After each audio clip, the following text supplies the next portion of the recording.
ગીર ગઢડા તાલુકાના પીછવી ગામે વિકસિત ભારત સંકલ્પ યાત્રાનો કાર્યક્રમ યોજાયો। વિવિધ યોજનાનો લાભાર્થીઓને લાભ એનાયત કરાયા। ગીર ગઢડા તાલુકાના પીહવી ગામે ભારત સંકલ્પ યાત્રા આવી પહોંચતા ગામ લોકોએ ઉમળકાભર સ્વાગત કર્યું હતું। કાર્યક્રમમાં સરકારની યોજના કી ફિલ્મ નિહાળી વિકસિત ભારતના નિર્માણની પ્રતિજ્ઞા લીધી હતી। આ તકે ગ્રામજનોને કેન્દ્ર અને રાજ્ય સરકારની 17 જેટલી ફ્લેગશિપ યોજનાઓની માહિતી આપતી ફિલ્મ નિદર્શન થકી યોજનાઓનો લાભ લેવા ગ્રામજનોને અનુરોધ કરવામાં આવ્યો હતો। આ તમકે મેરી કહાની મેરી જુબાની અંતર્ગત વિવિધ યોજનાનો વ્યક્તિગત લાભાર્થીઓને યોજનાકીય લાભોથી તેમના જીવનમાં આવેલા અમૂલ પરિવર્તનની કહાની ગામજનો સમક્ષ પ્રસ્તુત કરે બાકી રહી ગયેલા લોકોને યોજનાનો લાભ લેવા પ્રેરિત કર્યા હતા। આ પ્રસંગે મહાનુભાવો હસ્તે વિવિધ યોજના સહાય વિતરણ પણ કર્યું હતું। મહાનુભાવો ઉકાભાઈ વાઘેલા તાલુકા પંચાયતના સભ્ય, ગીર ગઢડા જિલ્લા પંચાયતના સભ્ય નરેશભાઈ ભરતભાઈ શિંગડ તાલુકા પંચાયતના સભ્ય તથા પીહવી ગામના સરપંચ કાનાભાઈ જેઠવા તથા ગામ લોકો હાજર રહ્યા। રિપોર્ટર જોરુભાઈ જેઠવા, ગીર ગઢડા।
આશાશ્રીઓ, આંગણવાડીની તમામ બહેનો, પ્રાથમિક શાળાના તમામ સ્ટાફગણ તથા વિદ્યાર્થી ભાઈઓ તથા બહેનો, આપ સૌનો આજે આ કાર્યક્રમમાં ઉપસ્થિત રહેવા બદલ ગીરગઢડા તાલુકા પંચાયત વચ્ચે હાર્દિક સ્વાગત કરું છું, અભિવાદન કરું છું.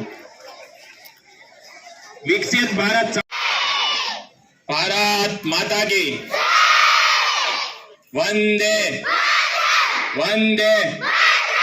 ધન્યવાદ.